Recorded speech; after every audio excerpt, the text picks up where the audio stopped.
Chapter 19 of The Ball and the Cross. The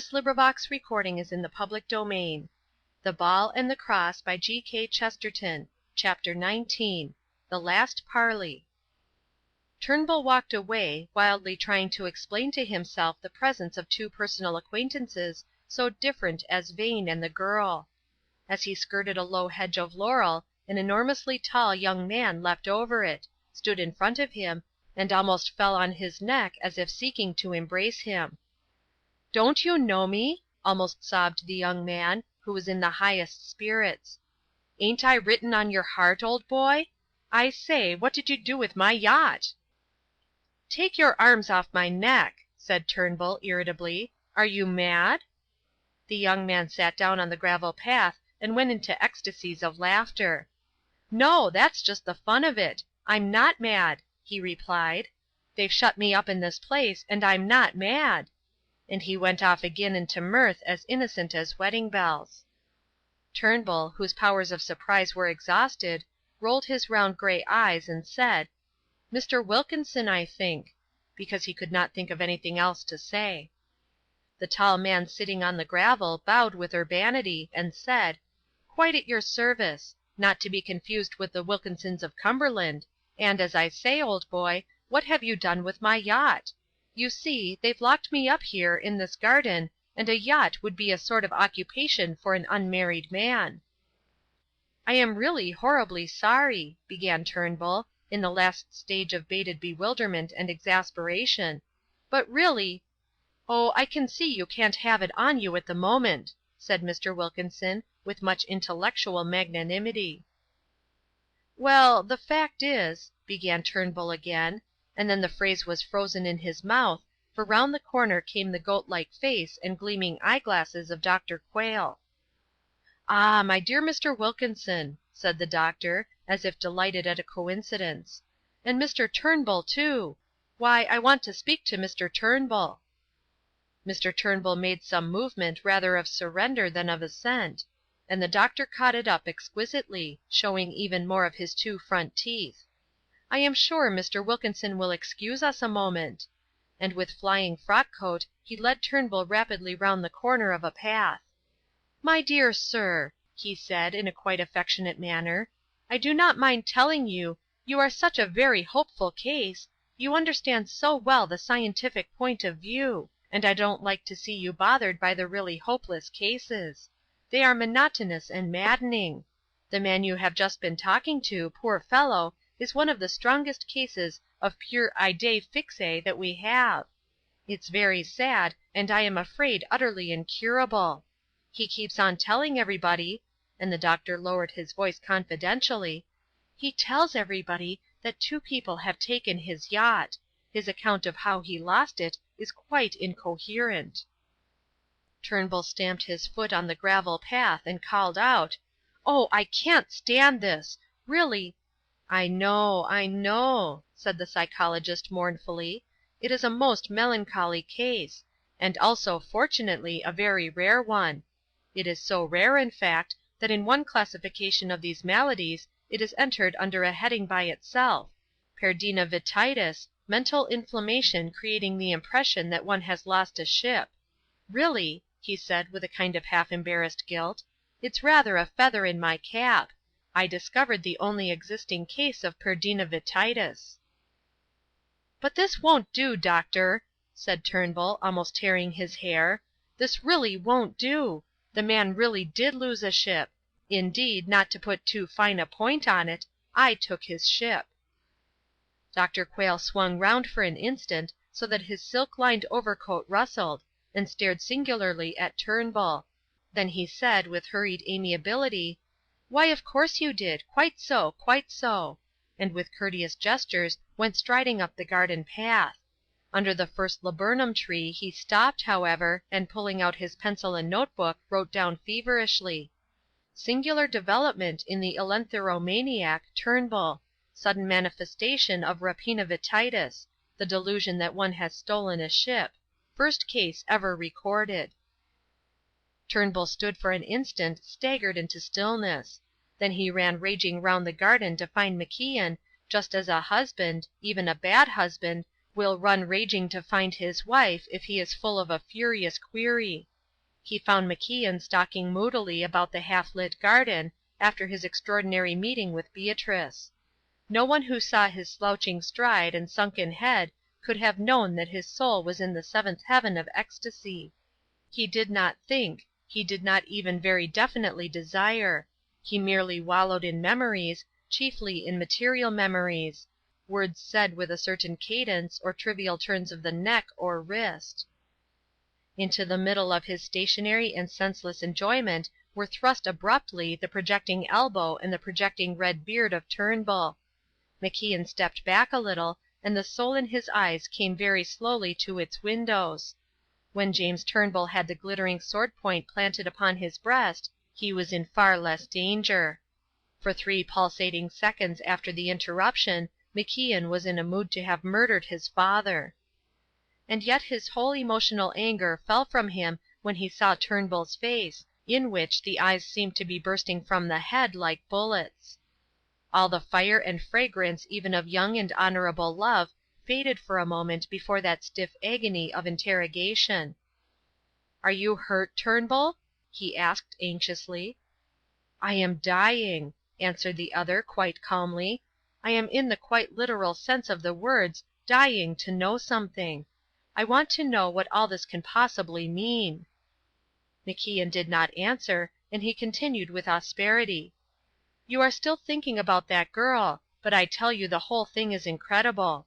She is not the only person here. I've met the fellow Wilkinson whose yacht we lost. I've met the very magistrate you were hauled up to when you broke my window. What can it mean, meeting all these old people again? One never meets such old friends again except in a dream." Then after a silence he cried with a rending sincerity, "Are you really there, Evan? Have you ever really been there? Am I simply dreaming?" Evan had been listening with a living silence to every word, and now his face flamed with one of his rare revelations of life. "No, you good atheist," he cried. "No, you clean, courteous, reverend, pious old blasphemer. No, you are not dreaming. You are waking up." "What do you mean?" "There are 2 states where one meets so many old friends," said MacIan. "One is a dream, the other is the end of the world." "And you say—" "I say this is not a dream," said Evan in a ringing voice. "You really mean to suggest—" began Turnbull. "Be silent, or I shall say it all wrong," said MacIan, breathing hard. "It's hard to explain, anyhow. An apocalypse is the opposite of a dream. A dream is falser than the outer life. But the end of the world is more actual than the world it ends. I don't say this is really the end of the world, but it's something like that. It's the end of something. All the people are crowding into one corner. Everything is coming to a point." "What is the point?" asked Turnbull. "I can't see it," said Evan. "It is too large and plain." Then after a silence he said, "I can't see it, and yet I will try to describe it. Turnbull, 3 days ago I saw quite suddenly that our duel was not right after all." "3 days ago!" repeated Turnbull. "When and why did this illumination occur?" "I knew I was not quite right," answered Evan, "the moment I saw the round eyes of that old man in the cell." "Old man in the cell!" repeated his wondering companion. "Do you mean the poor old idiot who liked spikes to stick out?" "Yes," said MacIan after a slight pause, "I mean the poor old idiot who liked spikes to stick out. When I saw his eyes and heard his old croaking accent, I knew that it would not really have been right to kill you. It would have been a venial sin." "I am much obliged," said Turnbull gruffly. "You must give me time," said MacIan quite patiently, "for I am trying to tell the whole truth. I am trying to tell more of it than I know. "So you see, I confess," he went on with laborious distinctness, "I confess that all the people who called our duel mad were right in a way. I would confess it to old Cumberland Vane in his eyeglass. I would confess it even to that old ass in brown flannel who talked to us about love. Yes, they are right in a way. I am a little mad." He stopped and wiped his brow as if he were literally doing heavy labor. Then he went on. "I am a little mad, but, after all, it is only a little madness. When hundreds of high-minded men had fought duels about a jostle with the elbow or the ace of spades, the whole world need not have gone wild over my one little wildness. Plenty of other people have killed themselves between then and now. But all England has gone into captivity in order to take us captive. All England has turned into a lunatic asylum in order to prove us lunatics. Compared with the general public, I might positively be called sane." He stopped again, and went on with the same air of travailing with the truth. "When I saw that, I saw everything. I saw the Church and the world. The Church in its earthly action has really touched morbid things, tortures and bleeding visions and blasts of extermination. The Church has had her madnesses, and I am one of them. I am the massacre of St. Bartholomew. I am the Inquisition of Spain. I do not say that we have never gone mad, but I say that we are fit to act as keepers to our enemies. Massacre is wicked even with a provocation, as in the Bartholomew. But your modern Nietzsche will tell you that massacre would be glorious without a provocation. Torture should be violently stopped, though the Church is doing it. But your modern Tolstoy will tell you that it ought not to be violently stopped, whoever is doing it. In the long run, which is most mad, the Church or the world? Which is madder, the Spanish priest who permitted tyranny, or the Prussian sophist who admired it? Which is madder, the Russian priest who discourages righteous rebellion, or the Russian novelist who forbids it? That is the final and blasting test. The world left to itself grows wilder than any creed. A few days ago, you and I were the maddest people in England. Now, by God, I believe we are the sanest. That is the only real question, whether the Church is really madder than the world. Let the rationalists run their own race, and let us see where they end.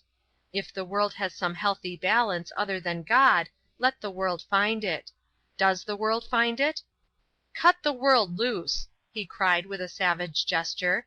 "Does the world stand on its own end? Does it stand, or does it stagger?" Turnbull remained silent, and MacIan said to him, looking once more at the earth, "It staggers, Turnbull. It cannot stand by itself. You know it cannot. It has been the sorrow of your life. Turnbull, this garden is not a dream, but an apocalyptic fulfillment. This garden is the world gone mad." Turnbull did not move his head, and he had been listening all the time. Yet, somehow, the other knew that for the first time he was listening seriously. "The world has gone mad," said MacIan, "and it has gone mad about us. The world takes the trouble to make a big mistake about every little mistake made by the Church. That is why they have turned 10 counties into a madhouse. That is why crowds of kindly people are poured into this filthy melting pot. Now is the judgment of this world. The prince of this world is judged, and he is judged exactly because he is judging. There is at last one simple solution to the quarrel between the ball and the cross." Turnbull for the first time started. "The ball and—" he repeated. "What is the matter with you?" asked MacIan. "I had a dream," said Turnbull thickly and obscurely, "in which I saw the cross struck crooked and the ball secure—" "I had a dream," said MacIan, "in which I saw the cross erect and the ball invisible. They were both dreams from hell. There must be some round earth to plant the cross upon.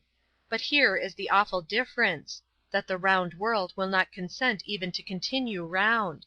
The astronomers are always telling us that it is shaped like an orange, or like an egg, or like a German sausage. They beat the old world about like a bladder and thump it into 1,000 shapeless shapes. Turnbull, we cannot trust the ball to be always a ball. We cannot trust reason to be reasonable.